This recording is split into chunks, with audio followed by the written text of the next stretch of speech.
সে ঊর্যব্রত বা নিয়ম সেবা উপলক্ষে প্রতিদিনের ন্যায় আজও আমরা সান্ধ্যকালীন ভাগবতী অনুষ্ঠানে কিছু ভগবত কথা শ্রবণ সৌভাগ্য লাভ করেছি। আনন্দ বৃন্দাবন চম্পু গ্রন্থে শ্রীল গোস্বামীপাদ বলছেন,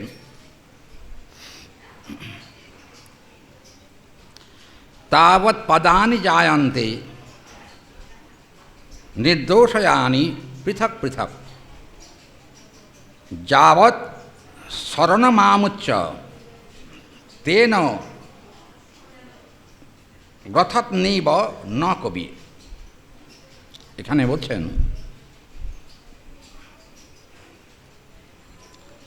যারা কবি হন তাদের কতগুলো রীতি থাকে, কবিদের কতগুলো রীতি থাকে। কবি এখানে বলছেন কাব্য রচনা হলেই সেটা কিন্তু সমালোচকের গণ্ডিতে পড়ে। সমালোচক, ধরুন কেউ বলেন এই জায়গাটা এরকম হলে ভালো হতো, ওই জায়গাটা এরকম হলে ভালো হতো, এগুলো বলে থাকেন, সমালোচনা হয়। কিন্তু দেখা যায় যে যারা সমালোচনা করেন তাদের বুদ্ধিও কিন্তু সীমিত। কারণ সকলের বুদ্ধি সমান নয়। বুদ্ধি যখন হয় স্বভাবুদ্ধি সমাকৃত্যে সারঙ্গাং সমাদিশ্যতে, বুদ্ধি অমিত পরিমিত ক্ষেত্রেণ মিত বুদ্ধি ন জায়তে।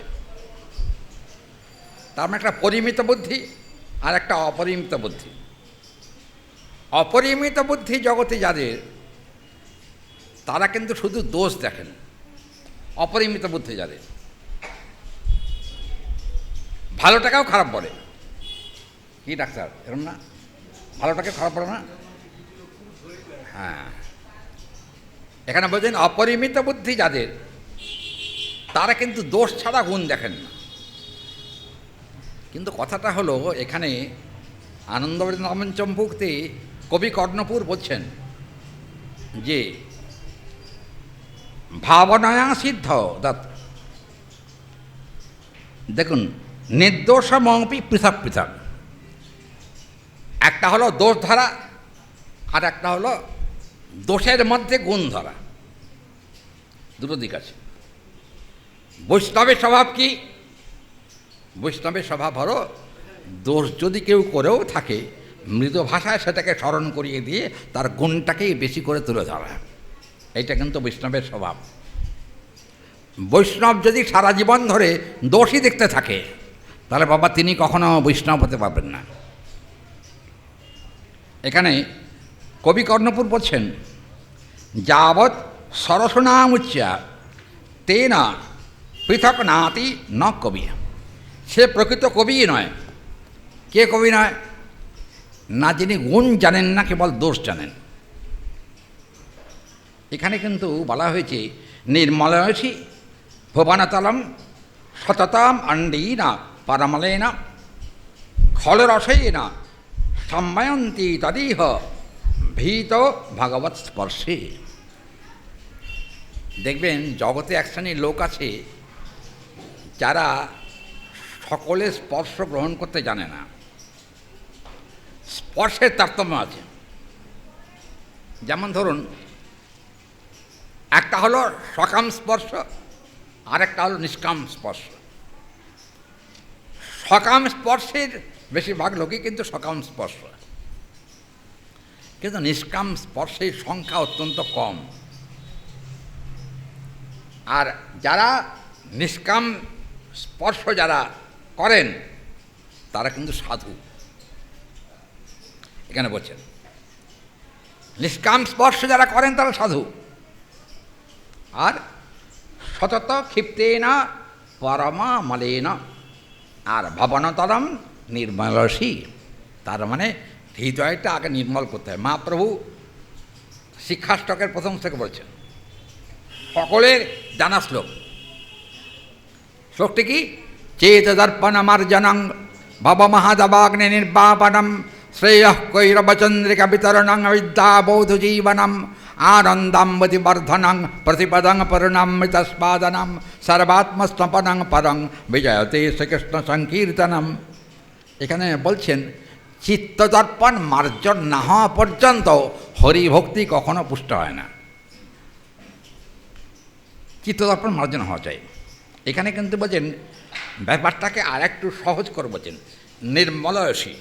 তার মানে আমার হৃদয়ে যা অনির্মল আছে সেই অনির্মলটাকে দূরীভূত করে কী করে হবে? বললেন সাধু সঙ্গে কৃষ্ণ কথা এইমাত্র চাই, সংসার জিনিতে আর কোনো বস্তু নাই। যদি কোনো ব্যক্তির চিত্তকে নির্মল করতে চান তাহলে কিন্তু শুদ্ধ ভক্ত সঙ্গে নিরন্তর ত্রিসন্ধ্যা প্রেমানন্দে হরি বলে তাকে কীর্তন করতে হবে, নাহলে হবে না। নির্মলসী, এই যে নির্মলসী শব্দটা কিন্তু তিন ভাগে বিভক্ত।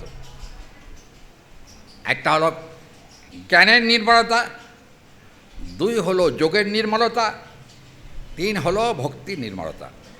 তিন রকম নির্মলতা। জ্ঞানমার্গের যে নির্মলতা বা যোগমার্গের যে নির্মলতা তা কিন্তু ক্রিয়ার দ্বারা সংপুটিত ক্রিয়া। যেমন ধরুন এই আমরা দেখি রেচক পূরক কুম্ভক ইত্যাদি যৌগিক ক্রিয়া, এগুলোর দ্বারাতে চিত্তকে এবং ইন্দ্রিয়কে নির্মল করা হয়। হ্যাঁ, যম নিয়ম আসন প্রাণায়াম ইত্যাদি। আমরা দেখতে পাচ্ছি চিত্তকে নির্মল করতে গেলে আপনাকে জ্ঞানমার্গে বা যোগমার্গে এগুলো করতে হবে। যম নিয়ম আসন প্রাণায়াম করতে হবে। আর সেখানে কিন্তু চিত্তের সম্যক নির্মলতা নাই। কারণ কি? একটা উৎক্ষিপ্ত বাসনা সেখানে কাজ করে। উৎক্ষিপ্ত বাসনাটা কি না, যেমন অহং ব্রহ্মাস্মি এই শব্দ, আমি ব্রহ্ম, এই দুর্বুদ্ধি আমাদের ভক্তিশাস্ত্রে কিন্তু এটাকে নিন্দা করা হয়েছে। অহং ব্রহ্মাস্মি এটা নিন্দনীয় কথা। আমি কখনো ব্রহ্ম হতে চাই না, আমি কখনো ঈশ্বর হতে চাই না। আমার জীবনের উদ্দেশ্য একটাই, আমি ভগবানের দাস হয়ে প্রেমানন্দে গৌর গোবিন্দের ভজনে নিমগ্ন হয়ে যেতে চাই। এটা হলো আমার উদ্দেশ্য, এছাড়া অন্য কোনো উদ্দেশ্য নাই। দেখুন এখানে বলা হচ্ছে নির্মলসী আর ভুবনতলম সতত ক্ষিপ্তে না পরমলে না। মলে না মানে বুঝতেন তো, মল মানে বিষ্ঠা। পরমলে না, দেখবেন নিজের মলে অত ঘৃণা হয় না। হয় কি? কি হরি বল, নিজের মলে অত ঘৃণা হয় কি মায়েরা? নিজের মলে অত ঘৃণা হয় কি? কিন্তু মল যদি অন্যের হয় তখন 5টা রুমাল নাকে দেয়, বাবা কি দুর্গন্ধ। এখানে কিন্তু গ্রন্থকর্তা বলছেন যে সমস্ত শাস্ত্রে মল আছে তা কিন্তু ভক্তের ক্ষেত্রে কখনো গ্রহণযোগ্য নয়, ত্যাগ করা উচিত। আর কীরকম? এখানে বলেছেন যে সততা ক্ষিপ্তে না, চিত্ত চঞ্চল, ক্ষিপ্ত চিত্ত, যার জন্য তাদের অবস্থাটা কীরকম? পরমা মলে না, মানে একবারে মলে মল। আর জানেন আমাদের ভক্তিশাস্ত্রে একটা কথা আছে, মল কতগুলো ভাগ করা হয়েছে। মল কিন্তু 4 ভাগে বিভক্ত: ধর্ম, অর্থ, কাম আর মোক্ষ। মল 4 ভাগে বিভক্ত। ধর্ম কি? স্বর্গে যাওয়ার বাসনা। অর্থ কেবলমাত্র অর্থ ছাড়া জীবনে কিছু নাই এরকম চিন্তা। কাম হচ্ছে ইন্দ্রিয় সম্ভোগ যাকে বলা হয়েছে। ধর্ম, অর্থ, কাম। আর মোক্ষ কি? হ্যাঁ, ওই যে মহাত্মা কবির যে বলছেন না, তুমি করতা তুমি ভয়, তার মানে তুমি করতে করতে আমি তুমি হয়ে যাব। ভক্তিমার্গে কিন্তু একে কোনো সম্মান করা হয়নি। তুমি তুমি করতে করতে আমি হয়ে যাব ধর্ম চাই না, অর্থ চাই না, কাম চাই না, মোক্ষ চাই না। তাহলে কি চাই? এখানে বলছেন পরমা মালে না, আর খলবসনে,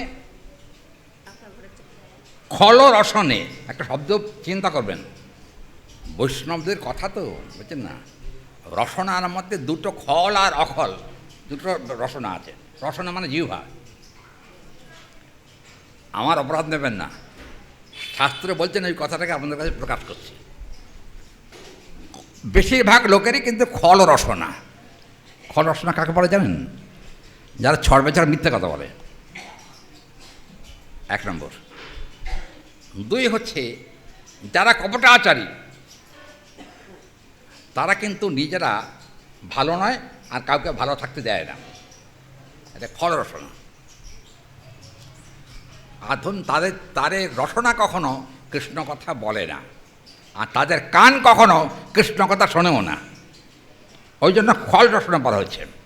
দেখবেন আমরা শুনি না আজকাল বিভিন্ন রকম ভাষার তাণ্ডব চলছে সর্বত্র। যেমন আমরা শুনি না খলনায়ক, এরকম শব্দ আছে না? হ্যাঁ বাবা, অত ইংরেজি বলছি না। আচ্ছা, খলনায়ক তার মানে, খলনায়ক মানে দুষ্টবুদ্ধির যে প্লে করে তাকে খলনায়ক বলে। আমরা দেখতে পাচ্ছি যে এখানে বলছেন যে খলরসনে সম্মানতম এব তদপি ন ভীতির ভগবত স্পর্শে। দেখবেন খল যদি হৃদয়ে থাকে, খলও কিন্তু একদিন হৃদয় থেকে বিদায় নেয় যদি কখনো গুরু বৈষ্ণব ভগবানের সঙ্গ লাভ হয়। গুরু বৈষ্ণবের সঙ্গ লাভ হলে কি হয় না, আমার চিত্তের খল প্রবৃত্তি বিধ্বংস হয়ে গিয়ে সে কিন্তু একদিন পরম মহতে পরিণত হয়ে যায়, সাধুতে পরিণত হয়ে যায়। এরকম দৃষ্টান্ত অনেক আছে। প্রসঙ্গত উল্লেখ্য, আমারই পরিচিত একজন সংস্কৃতের পণ্ডিত মশাই, তো পণ্ডিত মশাই কিছু মনে করবেন না, মানে আমি নিজের চোখে দেখেছি বলেই বলছি কথাটা। পণ্ডিত মশাই মানে উনি আমাকে প্রথম আর কি ব্যাকরণ পড়াতেন, গোবিন্দভূষণ সাঙ্কতীর্থ নবদ্বীপে, হ্যাঁ, এবং নবদ্বীপের বিখ্যাত পণ্ডিত। হ্যাঁ, তো এখন ধরুন একদিন ওনাকে আমি বললাম যে আপনি এক কাজ করুন, আপনি নবদ্বীপ ধামে বাস করছেন যখন, চলুন আমরা একদিন ধামেশ্বর মহাপ্রভুকে দর্শন করে আসি, গৌর দর্শন করে আসি। উনি আমাকে বললেন যে ও যে কাঠের ঠাকুর দেখে কী হবে, আমাকে বললেন কাঠের ঠাকুর দেখে কী হবে। আমি পণ্ডিত মশাই এই কথা বলবেন না, অপরাধ হচ্ছে কিন্তু আপনার, আপনি এ কথা বলবেন না। আমি আপনার ছাত্র হতে পারি, কিন্তু এই কথা কখনো শোভা পায় না আপনার মুখে। আমাকে বললেন বাবা তুমি কিছু করো না করো, কখনো ওদের পাল্লায় পড়ো না, তোমার সর্বশান্ত করে দেবে। আমাকে বললেন উনি। আমাকে একদিন কথায় কথায়, আমি তখন কাব্য পড়ি ওনার কাছে, তা কাব্য পড়ার সময়তে সেই সময় উনি আমাকে একদিন বললেন দেখো বাবা, নিমাই পণ্ডিত কাব্য জানতো না কিন্তু ব্যাকরণটা জানতো। তাই বলে আপনি জানেন কি যে নিমাই পণ্ডিত কাব্য জানতো না, আপনি জানেন কি? তখন উনি বললেন আমার বিলক্ষণ জানি, নিমাই পণ্ডিত কাব্য জানতো না, ব্যাকরণের পণ্ডিত ছিল। তা আমি বললাম যে জানেন কি আপনারা নিমাই পণ্ডিতের সম্পাদনা কাব্য একটা আলাদা আছে বই, জানেন কি? উনি বললেন না তা আমার জানা নাই, কিন্তু আমি এটা জানি। আর একটা কথা হলো, উন্নত মার্গের পণ্ডিত নিমাই পণ্ডিত ছিলেন না। তার মানে ঘুরিয়ে বলতে চাইলেন আমার মতো পণ্ডিত নিমাই পণ্ডিত ছিলেন না, এটা ঘুরিয়ে ফিরে বলছেন। তাই বললেন পণ্ডিত মশাই আপনার কাছে আমি আর পড়বো না। একদিন গিয়ে প্রণাম করে বললাম আজকে আপনার কাছ থেকে আমি বিদায় নিচ্ছি। কেন না, আপনি মহাপ্রভুর নিন্দা করছেন, আমি আপনার কাছে থাকবো না, পড়বো না। তখন আমাকে বললেন যে আচ্ছা ওই যে মহাপ্রভুর মন্দির, ওই মন্দিরে কি তোমরা দেখেছো বলো তো? হাজার হাজার লোক খালি যায়, যে কী দেখে আর কি বোঝে তা আমি বুঝি না। আমি আপনার এখন সেই পর্যন্ত সেই বোধ জন্মায়নি, যার জন্য আপনি মহাপ্রভুকে নিন্দা করে যাচ্ছেন। একদিন আমি মহাপ্রভুর কাছে গিয়ে প্রার্থনা করলাম, প্রভু এই পণ্ডিতটার মতিটাকে পরিবর্তন করে দাও, নাহলে কিন্তু এ যদি তোমার বিরুদ্ধাচরণ করে নবদ্বীপে বৈষ্ণবদের অনেক ক্ষতি হবে। আমি তখন পণ্ডিত মশাইকে বললাম, পণ্ডিত মশাই একদিন চলুন না ধামেশ্বর দর্শন করে আসি।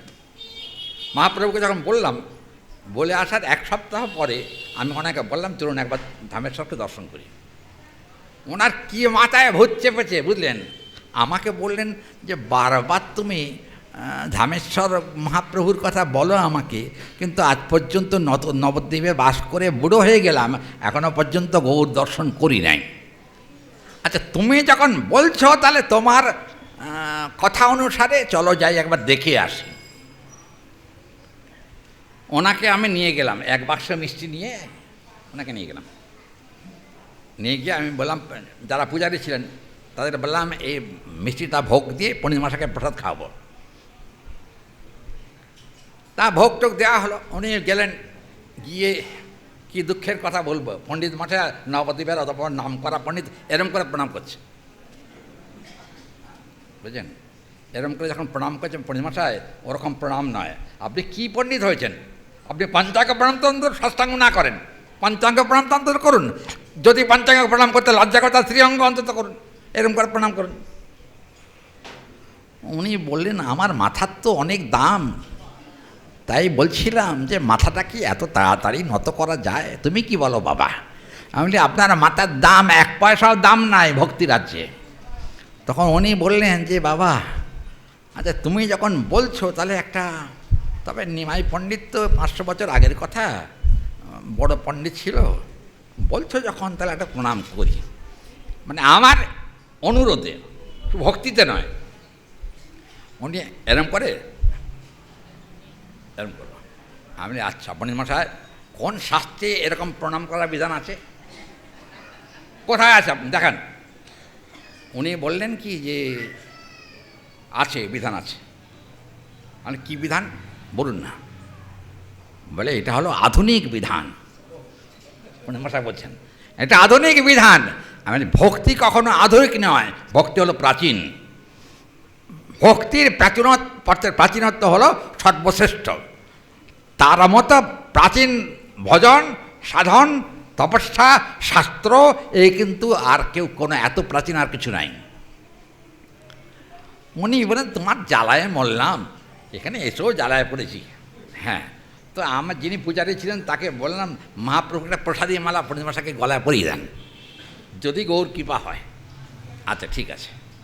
উনি তাড়াতাড়ি এসে একটা মালা, প্রসাদী মালা পূর্ণিমাশাকে দিয়ে দিলাম। দিতেই দেখলাম অদ্ভুত পরিবর্তন, বুঝছেন? দেখলাম যে মালাটা গলায় পরার সঙ্গে সঙ্গে মহাপ্রভুর দিকে হাঁ করে তাকিয়ে আছে। হাঁ করে তাকিয়ে থাকতে থাকতে থাকতে আমি দেখলাম যে চোখ বেয়ে জল পড়ছে। আমি পণ্ডিত মশাই ওনার কানে কাছে বললাম গিয়ে, পণ্ডিত মশাই আপনার চোখে জল কেন? বললেন জল যে কেন এসেছে তা আমি বলতে পারবো না, তবে এই মালাটা আমার গলায় পড়ার সঙ্গে সঙ্গে গৌরের যে একটা মহিমা আছে, আমার সমস্ত শরীর শিহরিত হয়ে উঠল। আমি যার জন্য না কেঁদে থাকতে পারছি না। আমি দেখুন পণ্ডিত মশাই এসেছেন যখন, আপনি অন্য কোনো চিন্তা না করে একবার হাত দুটো দিলে প্রেমানন্দে জয় গৌর বলুন, বলুন। পণ্ডিত মশাই লজ্জার খাতিরে একবার এদিক ওদিক তাকালেন, কোনো ছাত্র আছে কি না, কেন এ পর্যন্ত নাস্তিক মত প্রচার করেছেন উনি। তারপর আমি বললাম যে পণ্ডিত মশাই কারোর দিকে তাকাবার দরকার নাই, ভগবৎ চরণে শরণাগতিটা নিঃশব্দে করতে হয়, এটা শাস্ত্রবিধি। অত লোক জানিয়ে কখনো ভগবৎ পাদপদ্মে শরণাগতি হয় না। আমাকে বললেন যে সবই তো ঠিক আছে, কিন্তু বাবা তোমার পাল্লায় পড়ে আমি শেষকালে বৈষ্ণব হব।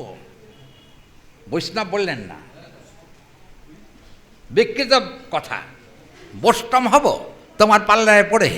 আমি বললাম পণ্ডিত মশাই আপনিও বামুন আর আমিও বামুনের ছেলে, বামুনই তো বৈষ্ণব হয়, আপনি কেন এটা বুঝতে পারছেন না?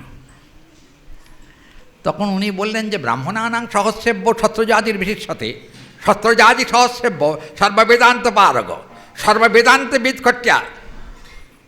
উনি বলি চুপ করে গেলেন, আর কথা বলছেন না। আমি কী ব্যাপার চুপ করে গেলেন যে? তখন উনি বললেন যে একান্তিক এ বছর।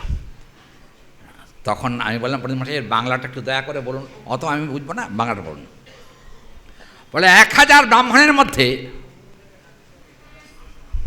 ব্রাহ্মণানা সহস্রেব্য ছত্রজাতির বিশেষতে ছত্রজাতি ব্রাহ্মণ কিন্তু শ্রেষ্ঠ। 1000 ব্রাহ্মণের মধ্যে ছত্রজাতি ব্রাহ্মণ শ্রেষ্ঠ। ছত্রজাতি সহস্রেভ্য সর্ববেদান্ত পারগ। ছত্রজাতি ব্রাহ্মণের 1000 ব্রাহ্মণের ভেতরে, ছত্রজাতি ব্রাহ্মণের ভেতরে একজন বেদান্ত পারগ পণ্ডিত শ্রেষ্ঠ।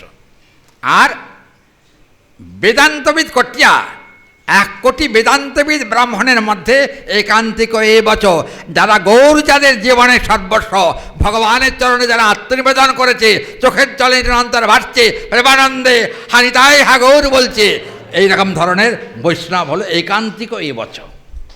ঐকান্তিকই ভক্ত যে সে শ্রেষ্ঠ। বুঝতে পেরেছেন ব্রাহ্মণের থেকে বৈষ্ণব কত শ্রেষ্ঠ?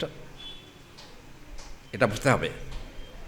এখানে কিন্তু বলা হয়েছে যে সতত ক্ষিপ্তে না, চিত্ত যাদের বিক্ষিপ্ত, চিত্ত যাদের বিক্ষিপ্ত তারা কখনো শুদ্ধ হরিভক্তি লাভ করতে পারবেন না। বিক্ষিপ্ত চিত্তের দ্বারাতে বিক্ষিপ্ত কর্ম হয়, কিন্তু হরিভক্তি হয় না। ওই জন্য এখানে বলা হয়েছে যে পার মলে না হরি বল। একটু আগে বললাম না, নিজের মল গন্ধ লাগে না, কিন্তু অন্যের মল গন্ধ বেশি লাগে। বুঝছেন, আমাদের শাস্ত্রে কিন্তু জ্ঞান যোগ কর্ম এগুলোকে মল বলা হয়েছে। বুঝছেন, জ্ঞান যোগ কর্ম এগুলো মলের মধ্যে পড়ে। কিন্তু আরেকটা চমৎকার কথা বলেছেন আমাদের গোস্বামীপাদরা, তারা বলছেন মলনোত্তমম এব ওজস্যাৎ সাধ্য সঙ্গ সমবর্তিনাম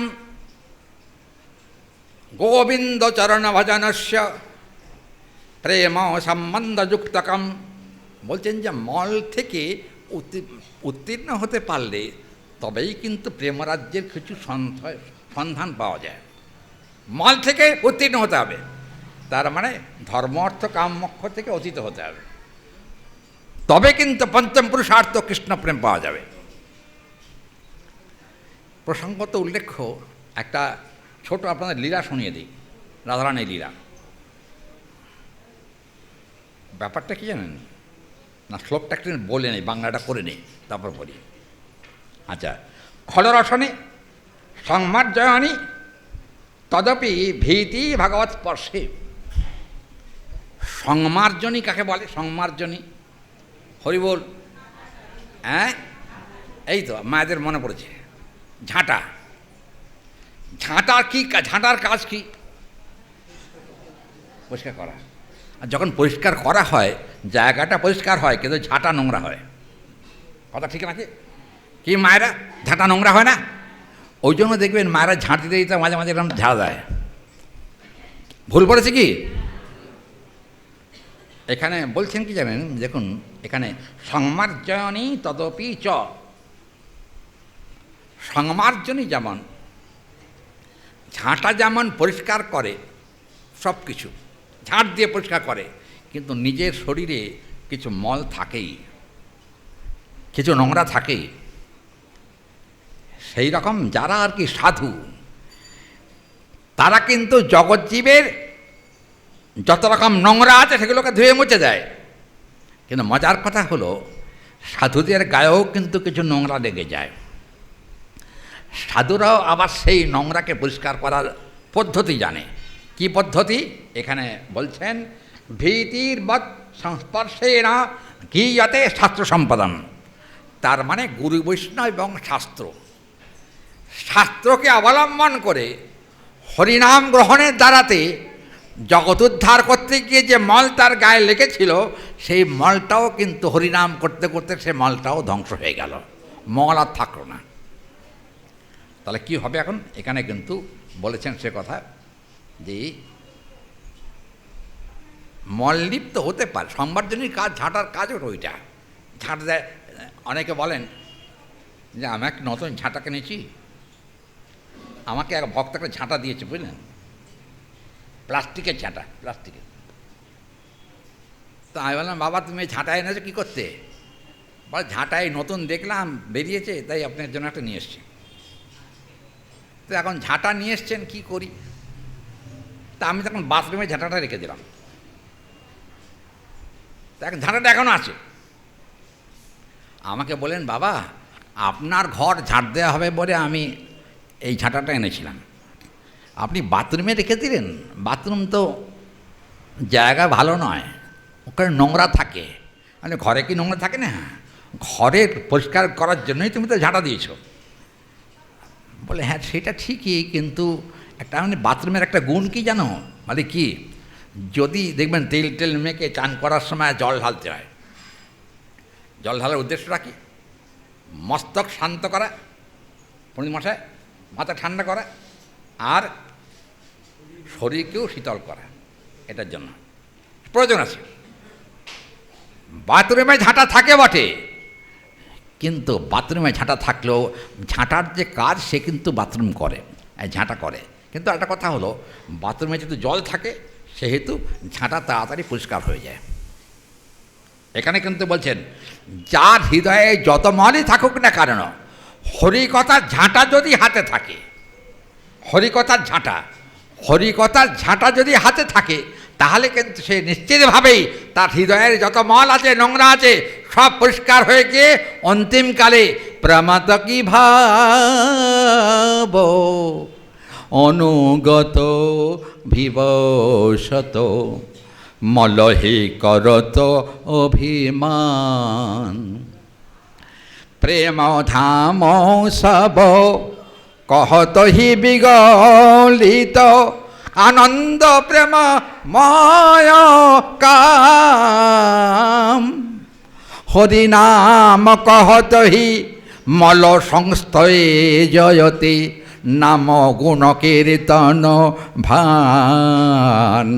যদি কোনো ব্যক্তি অন্য কোনো পন্থা অবলম্বন নাও করে, যদি কেবল মাত্র খাইতে শুইতে যথা তথা নাম লয়, দেশ কাল নিয়ম নাহি সর্বসিদ্ধি হয়। খেতে শুতে বসতে ঘুমোতে সর্বদাই যদি হরিনাম করতে থাকে, তার ভিতরের আর বাইরের যত মল আছে সব মল পরিষ্কার হয়ে অন্তঃকরণটা হবে পরিচ্ছন্ন, পবিত্র। পবিত্র অন্তঃকরণে তখন মহাপ্রভুর কথা অনুসারে চিত্তদর্পণ মার্জন হওয়ার পরে তবে কিন্তু প্রেমের আবির্ভাব ঘটে। চিত্তদর্পণ মার্জন হবে। প্রসঙ্গত উল্লেখ্য, আমাদের গোসাইপাদরা বলছেন যে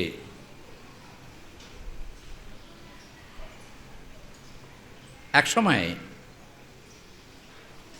শ্রীকৃষ্ণ বৃন্দাবনে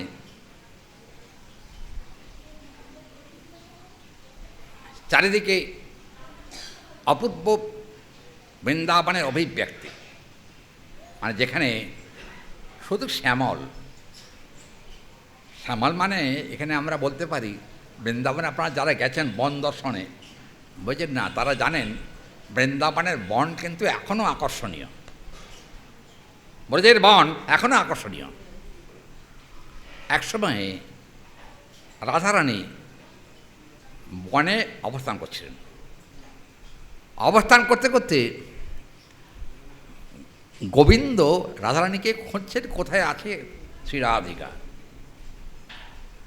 খুঁজতে খুঁজতে খুঁজে পাচ্ছেন না, অনেক চেষ্টা করছেন, খুঁজে পাচ্ছেন না। কিন্তু একটা অদ্ভুত ব্যাপার, কৃষ্ণ তখন চিন্তা করে দেখলেন, আমার হাতে তো যন্ত্র আছে, যে যন্ত্রের দ্বারাতে আমি সকলকে আকর্ষণ করতে পারি। সে যন্ত্রের নাম কি? হ্যাঁ, সে আমার হাতে তো বাঁশি আছে, আমি যদি বাঁশি বাজাই তা সবই তো ঠিকঠাক থাকে। যোগী যোগ, মহাজন বলছেন, যোগী যোগ ভুলে জ্ঞানী ধ্যান টলে। দেখবেন যোগীর যোগ ভুল হয়ে যায় বাঁশির শব্দ শুনলে, জ্ঞানীর ধ্যান টলে যায় বাঁশির শব্দে। দেখবেন এমন বলা আছে, যমুনা বহত ইউজান, দেখো ইউজান বইছে, আজ শ্রী গোবিন্দের বাঁশি শোনে, দেখো উজান বইছে, আজ প্রেমানন্দে নাচিছে, আজ উজান বইছে, আজ প্রেমানন্দে নাচিছে। দেখুন, যমুনা বহত উজান, এটা বংশীর ধর্ম। কৃষ্ণ চিন্তা করলেন যে আমি যদি বাঁশিটা বাজাই তাহলে তো সকলে উজ্জীবিত হবে, বিশেষত রাধারানীর কানে যদি বংশীর ধ্বনি প্রবেশ করে তাহলে তো রাধারানী আর কোনো জায়গায় থাকতে পারবেন না। আমি রাধারানীকে খুঁজছি বটে, কিন্তু একটা ব্যাপার হয়েছে কি, রাধারানী তো আমার ধারে কাছে নাই। বাঁশির শব্দ যদি কানে যায় ওই শব্দকে অনুসরণ করে সে আমার কাছে আসবে, এই চিন্তা করছেন। যমুনা বহতেও জান, এটা কথা আছে শাস্ত্রে অনেক কথা। এখন দরবাহে দারু মঞ্জরে নবপল্লব, মাসির কি ক্ষমতা দেখুন। দরবাহে দারু, হরিবোল, বংশীর ধ্বনি শুনে গাছও কাঁদে, দরবাহে দারু, তাই নাকি? বলে হ্যাঁ, গাছ কাঁদছে বংশীর ধ্বনি শুনে। তাহলে মঞ্জরে নবপল্লব, মরা গাছে বুঝছেন পাতা গজাচ্ছে। দরবাহে দারু মঞ্জরে নবপল্লব, যমুনা বহত উজান। একটা কথা বুঝে রাখা ভালো, আমাদের শাস্ত্রে আছে যে বংশীর ধ্বনি সম্পর্কে শাস্ত্রে আমার একটা গ্রন্থ প্রকাশ কাজ চলছে এখন গ্রন্থের। ওই আপনার গ্রন্থটি হলো শুধু বংশীর উপরে আলোচনা, মাসির উপরে। গোবিন্দের বংশীর ধ্বনির মহিমা কী, বৈশিষ্ট্য কী, যমুনার বাঁশির কাজ কী, এইগুলো গ্রন্থটি আশা করছি আমরা এই 15 দিনের মধ্যে বেরিয়ে যাবে বলে আশা আমাদের। যাই হোক, কী হলো তাতে? দেখা গেল যে যমুনা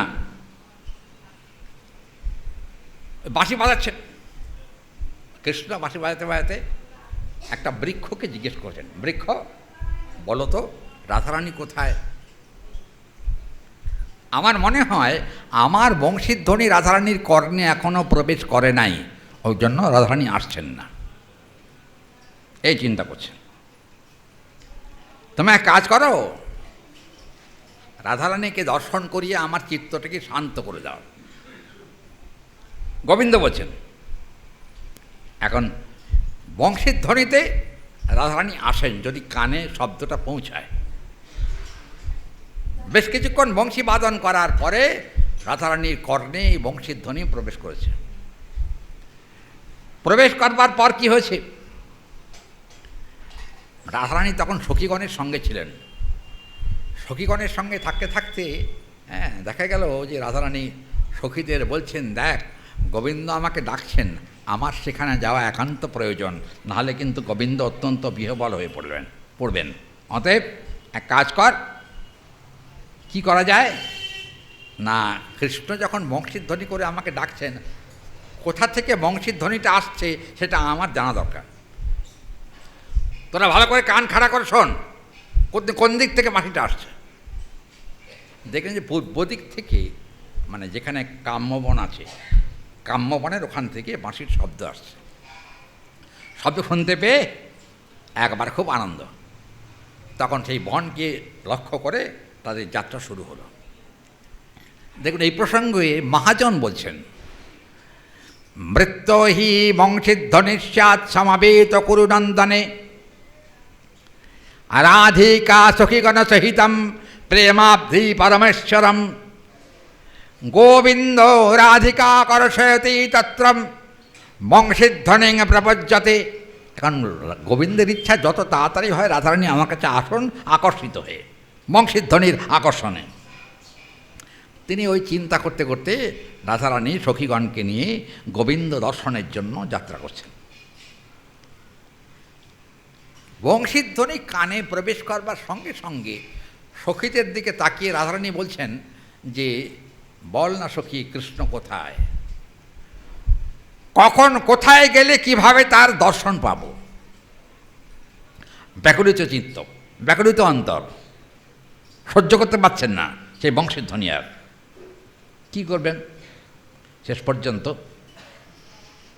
ললিতার ডাক পড়েছে, ললিতা শোনো শোনো, আরে কি জানো কি বংশীধ্বনি কোথা, কোন জায়গার থেকে হচ্ছে? বললেন কোন জায়গার থেকে হবে, আমি তো শুনতে পাচ্ছি। রাধারানীর দিকে তাকিয়ে দেখেন সমস্ত শরীর শিহরিত হচ্ছে, রাধারানীর শিহরণ হচ্ছে, অপূর্ব শিহরণ। তার মানে দেখবেন শ্বেত, কম্প, পুলক, অশ্রু, বৈবর্ণ, ঘর্ম ইত্যাদি এই যে সাত্ত্বিক বিকার, তার মধ্যে কম্পও কিন্তু একটি। বংশীধ্বনির শ্রবণের সঙ্গে সঙ্গে রাধারানীর সর্বাঙ্গ কম্পিত হয়েছে। এখন শুধু তাই না, শ্বেত মানে ঘাম হচ্ছে শরীরে, কারণ কৃষ্ণ দর্শন না হলে এই ঘামও বন্ধ হবে না, আর কৃষ্ণ দর্শন না হলে আমার কম্পও বন্ধ হবে না, এই চিন্তা করছে। ললিতার দিকে তাকিয়ে বলেন, ললিতা তাড়াতাড়ি যা, জায়গাটাকে খুঁজে বের কর, কোথায় আছেন তিনি, আমাকে শিখিয়ে নিয়ে চল সেখানে। ললিতা বললেন, হ্যাঁ একটা কথা বলি তোকে, নিয়ে যাব চল। বংশী ধ্বনিকে অনুসরণ করে তারা কিন্তু চললেন কার কাছে? গোবিন্দের কাছে। গোবিন্দের কাছে যেতে যেতে দেখলেন যে একটা অপূর্ব বন, আর সেই বনের মাঝখানে একটা বেদি, সুবর্ণ বেদি। সুবর্ণ বেদির উপরে গোবিন্দ একা একা বসে বাঁশি বাজাচ্ছেন। আর রাধারানী তখন কী করলেন জানেন? রাধারানী সেই সময়তে ওই তাড়াতাড়ি করে ললিতা আদি সখীগণকে সঙ্গে করে নিয়ে খুব দ্রুত পদে ছুটতে ছুটতে চলেছেন। গিয়ে গোবিন্দকে দর্শন করেই একেবারে মোহিত হয়ে গেছেন। গোবিন্দের অপূর্ব অঙ্গকান্তি, অপূর্ব তার কেশবিন্যাস, অপূর্ব তার বংশের মূর্ছনা দেখে অস্থির হয়ে গেছেন। গোবিন্দ দেখেও দেখছেন না।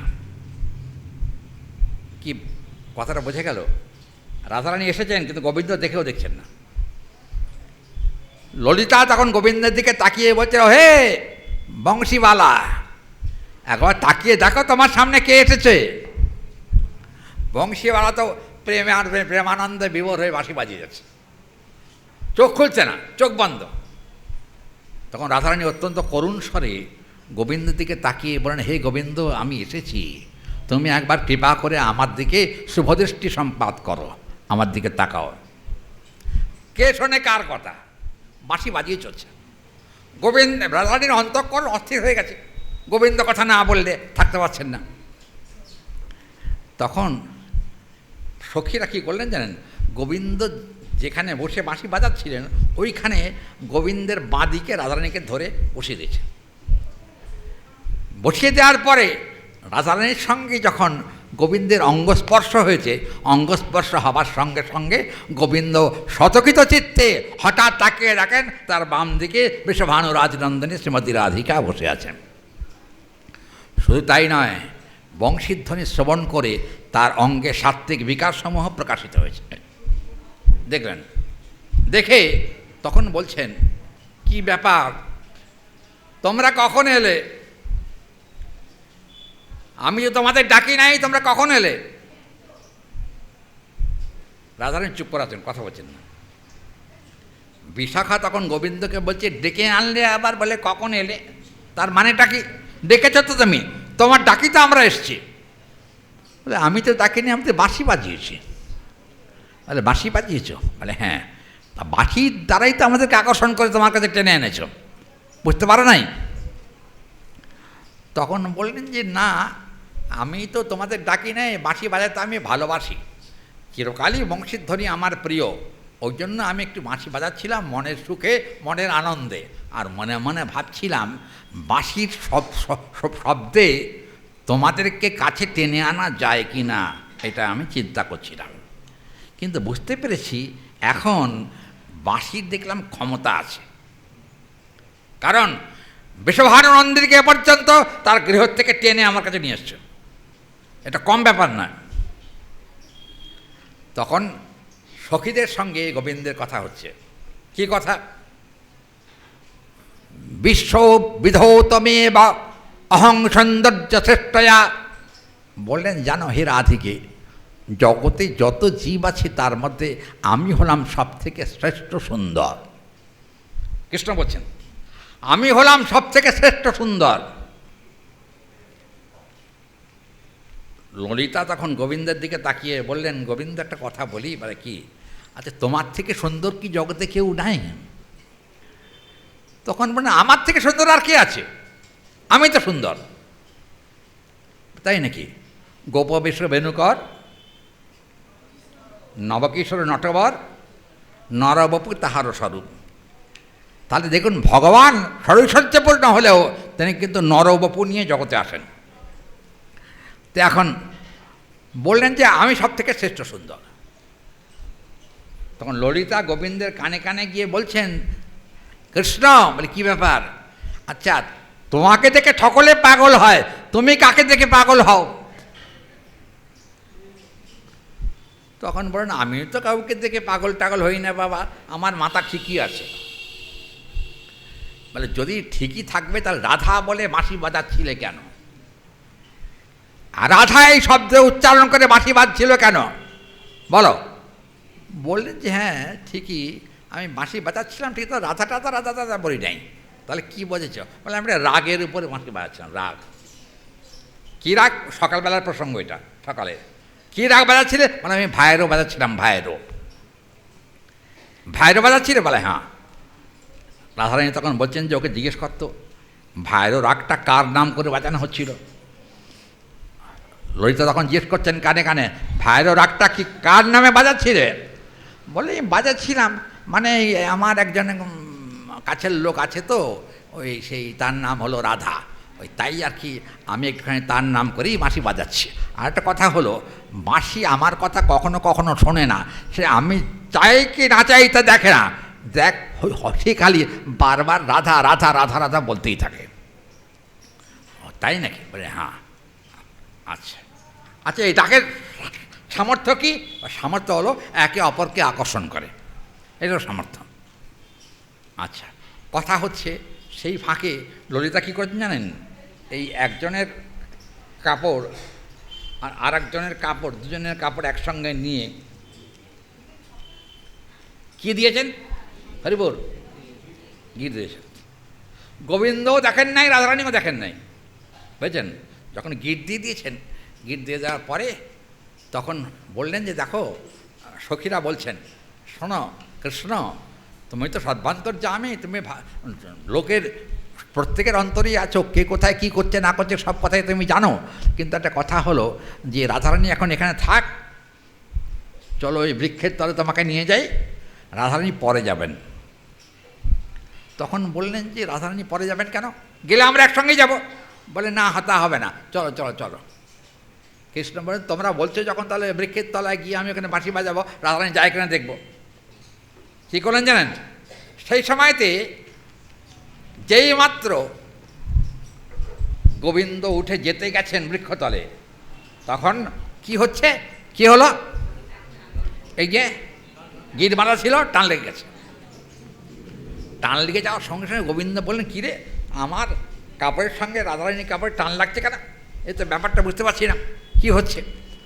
তখন দেখেন যে একবারে সখীরা হাসাহাসি করছেন। তখন হাসাহাসি করতে করতে আনন্দ বিহবল চিত্তে তখন রাধারানী বললেন যে আচ্ছা, তোমরা কোন সময় আমাদের মধ্যে এরকম বেঁধে দিয়েছ? গোবিন্দ বলেন, এটা আজকের বাঁধা নয়, এটা আজকের বাঁধা নয়। তাহলে অনন্ত কোটি কল্পকাল ধরে এরকম রাধারানীর সঙ্গে আমার বন্ধন চিরকালের জন্যই আছে। আজকে বাইরে শুধু বাধা হয়েছে মাত্র। বললেন তাই নাকি? বলেন হ্যাঁ। তা কী করা যায় এখন? কৃষ্ণ তো একা যেতে পারছেন না, বাধা আছে বলে। সখীরা তখন বললেন, আমরা বাঁধন খুলতে পারবো না। গোবিন্দ বললেন, রাধারানীর সঙ্গে আমার বাঁধন আর কখনো খুলতে হবে না, কারণ গোবিন্দের সঙ্গে রাধারানীর বন্ধন হলো, এটা বাইরের কাপড়ের বন্ধন নয়, এটা হৃদয়ের বন্ধন। ওই হৃদয়ের বন্ধনটা অনন্তকাল ধরে রাধারানীর সঙ্গে আমাদের আছে। অতএব সে বন্ধন তুমি বাঁধলেও থাকবে, না বাঁধলেও থাকবে। অতএব এই জন্য তোমারও তো চিন্তা করার কোনো কারণ নাই। সেই সময়তে বড়াই বুড়ি, বুঝেছেন? বড়াই বুড়ি বুঝেছেন তো? হ্যাঁ, বড়াই বুড়ি তখন লাঠি ধরে ধরে এসছে। এ রাধে, কি করিস? তখন বললেন, আর দেখো, বলো না কি করেছি, যে ললিতা বিশাখা এরা কি করেছে, বেঁধে দিয়েছে এরকম করে। তখন বড়াই বুড়ি এসে, বড়াই বুড়ি যোগমা, তিনি এসে বললেন, শোনো, আমি এই বন্ধনটা অনেকদিন আগেই রাধারানীর সঙ্গে গোবিন্দের বন্ধন করে দিয়েছি। আজকে এটা সখীরা করেছে, কিন্তু তার আগে আমি বন্ধন করে দিয়েছি। কী করে করলে দেখুন, মহাজন কি বলছেন। মহাজন বলছেন, পরতহি বন্ধন অবহি পরমাগত, মধুর বন্ধন যায়, তমহি পরশ রতন, প্রেমের সদা সে বন্ধন, আনন্দে হরি গুণ গায়। আর কি, সবাই হরি হরি হরি বলে, রাধা গোবিন্দের বন্ধন দেখে সবাই হরি হরি হরি বলে। সকল বন্ধন প্রেম আবর্তন, প্রেমের বৈভব সদা, আনন্দে ডুবিয়া প্রেমানন্দে ভাসিয়া, আনন্দে ডুবিয়া প্রেমানন্দে ভাসিয়া, কেমনে পুরুষ রতন। এখানে বলছেন এটা হলো নিত্যকালের বন্ধন রাধারানীর সঙ্গে গোবিন্দের। এই বন্ধন কোনোদিন ছেদ হবে না। দেখবেন এখানকার মাদন ছিঁড়ে যায়। আর পণ্ডিতমশাই, এই যে বিয়ে যখন হয়, অগ্নিকে মাঝখানে রেখে গাঁটছানা বাঁধে না? গাঁটছানা বাঁধে। আবার এই দেখি যে অগ্নির চারদিকে, আমি কোনদিন বিয়েতে দেখি না, আমার গুরুদেবের নিষেধ আছে, খবরদার বিয়ে বাড়ি যাবে না। তা আমি একদিন হাসতে হাসতে বললাম, কেন, আমি যদি বিয়ে করে ফেলি সেই জন্য? গুরুদেব হাসতে হাসতে বলেন, বাবা তোমার কপালে বিয়ে নাই, তোমার কপালে আছে গৌর গোবিন্দের সেবা, তুমি সেবা করবে। তা আমি এক সময় দেখেছিলাম এরকম দুজনের কাপড়, মানে চাদর আর কি, একসঙ্গে বেঁধে ঘুরছি আগুনের চারদিকে। ভরে তো নাকি? হ্যাঁ, কবার প্রদক্ষিণ করে? 7 বার। কেন পরিমাণ 7 বার কেন? হ্যাঁ হ্যাঁ, না না ঠিক আছে, কিন্তু 7 বার প্রদক্ষিণ কেন? 3 বার নয় কেন? 4 বার নয় কেন? 5 বার নয় কেন? 7 বার কেন? বলবো কারণটা। সপ্তপুরুষানি দিব্যানি দীয়তে প্রদক্ষিণং তৎ, অগ্নি সূর্যাদি ব্রাহ্মণং সাক্ষিয়া দত্তম প্রেমৈক পরিবন্ধনে। এখানে বলছেন যে 7 বার প্রদক্ষিণ করা হচ্ছে, কারণটা হলো 7 জনকে সাক্ষী রাখা হয়েছে। 7 জনকে সাক্ষী, সপ্ত প্রদক্ষিণ। কিন্তু একটা কথা, এর মধ্যে কিন্তু প্রধান সাক্ষী হচ্ছেন অগ্নি, দ্বিতীয় সাক্ষী হলো সূর্য, তৃতীয় সাক্ষী হলো ব্রাহ্মণ, চতুর্থ সাক্ষী হলো আত্মীয় স্বজন। এরকম 7 ধরনের লোক সাক্ষী আছে। তখন সাক্ষী রেখে বিবাহ কার্যাদি সংগঠিত হয়। বৈষ্ণব মতে যখন বিবাহ হয়, সেখানে কিন্তু আমাদের ওই সপ্তপ্রদক্ষিণের কথা বলা থাকলেও কিন্তু মূলত সেখানে কিন্তু গাঁট ছড়া বাঁধবার সময় পরিধেয় বস্ত্রের ছড়া বাঁধতে বলা হয়েছে। যেমন সাধারণত আমরা দেখি উত্তরীয় বন্ধন করা হয়, কিন্তু পরিধেয় বসন বন্ধন করার কথা সেখানে বলা হয়েছে। সেখানে আমরা দেখি। আর বাঁধন নিয়ে কথা, উড়ানে দিয়েই হোক আর কাপড় দিয়ে হোক, বাঁধন নিয়ে কথা। এখানে বলেছেন ললিতা বাঁধন বেঁধে দিয়েছে, গোবিন্দ বলছেন রাধারানীর সঙ্গে বন্ধন এই জন্মের নয়, নিত্যকালের জন্য। নিত্য গোলকে আমি এবং রাধারানী নিত্যকাল বিরাজ করছি, সেখানে অনন্তকালের জন্য দুজনের সঙ্গে বন্ধন অবিচ্ছেদ্য।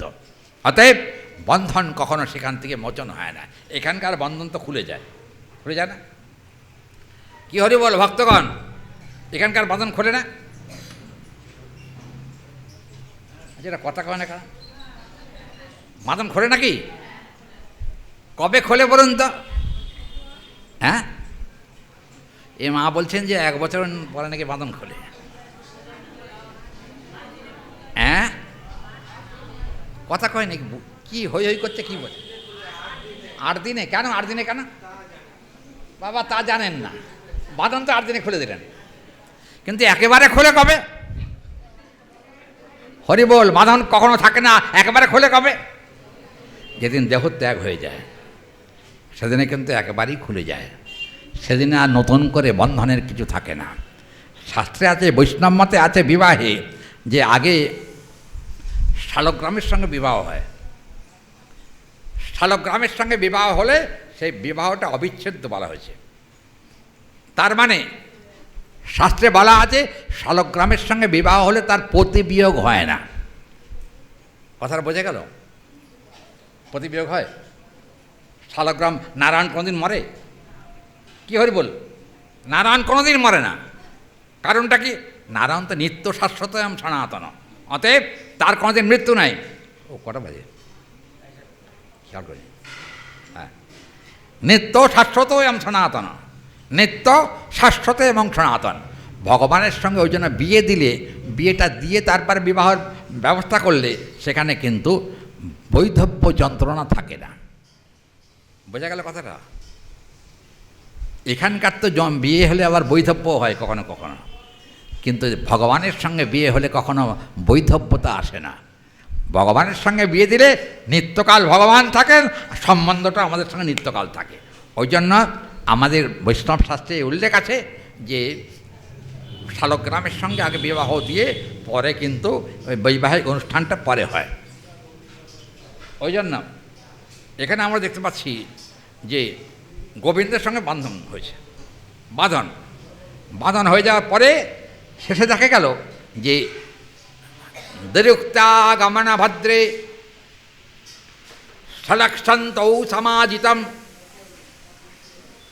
নতৎ প্রেমাহি গন্ধ সর্বস্যম গতাগতিং পুনঃ পুনঃ।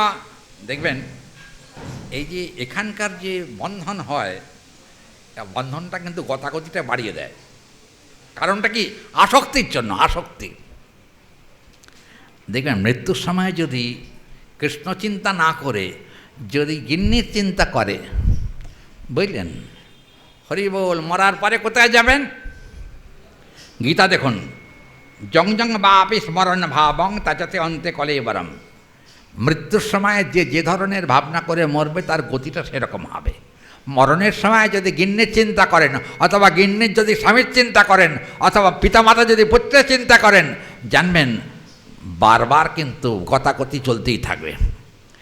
গতাগতি শেষ হয় কখন? যদি আমাদের মৃত্যুর সময় কৃষ্ণচিন্তনটা প্রবল হয়, তাহলে কিন্তু আর তার গতাগতি হবে না। একেবারে গোবিন্দচরণে গিয়ে অনন্তকালের জন্য তার সেবাধিকার লাভ করবে, এতে কোনো সংশয় নেই। ওই জন্য আর কি বৈষ্ণব মতে যদি বিবাহ হয় তাহলে কিন্তু বৈধব্য যন্ত্রণা থাকে না, এ কথা বলা হয়েছে। বুঝলেন না? আরেকটা কথা হলো যে বৈধব্য যন্ত্রণা ধরুন কার যে কখন হবে তা বলা যায় না, কিন্তু শাস্ত্র এরকম বলেছেন। ওই জন্য এখানে আমরা দেখি যে কৃষ্ণ এবং শ্রী রাধিকা দুজনে এক জায়গায় বসেছেন এবং নিত্য বন্ধনের কথা কৃষ্ণ উল্লেখ করেছেন। আমরা আর আজকে আগাবো না, আগামীকাল অন্নকূট। আপনারা যারা অন্নকূটে অংশগ্রহণ করবেন তারা আসবেন, এবং তার সঙ্গে মানে যারা সীতা দিয়েছেন তারা পাত্র নিয়ে আসবেন, টিকিটটা সঙ্গে নিয়ে আসবেন। টিকিট না নিয়ে আসলে তো ঝামেলা হয় বেশি, টিকিটটা সঙ্গে নিয়ে আসবেন। আর যারা টিকিট পাননি তারা আশ্রমের থেকে টিকিটটা নিয়ে নিতে পারবেন, এটা বলা থাকতো। আগামীকাল অন্নকূট মহোৎসব। অন্নকূট দুবার হয়েছিল, এক হলো বৃন্দাবনে, আর এক হয়েছিল মাধবেন্দ্র পুরীপাত করেছিলেন অন্নকূট। যা চৈতন্য চরিতামৃতে আছে এবং শ্রীমদ্ ভাগবতের দু জায়গায় অন্নকূটের কথা বলা আছে। কালকে যদি সুযোগ পাই কালকে অন্নকূট সম্পর্কে বলবার ইচ্ছা রাখছি। কালকে রাধারানীর কথা হয়তো একটু কম হবে, কিন্তু আমরা আবার পরশুদিন থেকে আবার রাধারানীর কথা শুনবো, ধারাবাহিক রাধারানীর কথা শুনছি তো, অতএব সেটা আপনাদের কেমন লাগছে আমি জানি না, কিন্তু আমার মনে হয় রাধারানীর কথা কখনো কারোর বিরস লাগা উচিত নয়। আপনারা কি বলেন? আনন্দ পাচ্ছেন না? হ্যাঁ, কার? তোমার? আচ্ছা, হরি বল। ওই জন্য আজকে মিষ্টান্ন প্রসাদ আছে, সবাই হাতে হাতে নিয়ে যাবেন। আজকাল আলোচনা বাড়াচ্ছি না, আজকে রাধারানীর পদে ধন্যবাদ প্রণাম জ্ঞাপন করে আজকে এখানেই ভাগবতী কথা আর বিশ্রাম।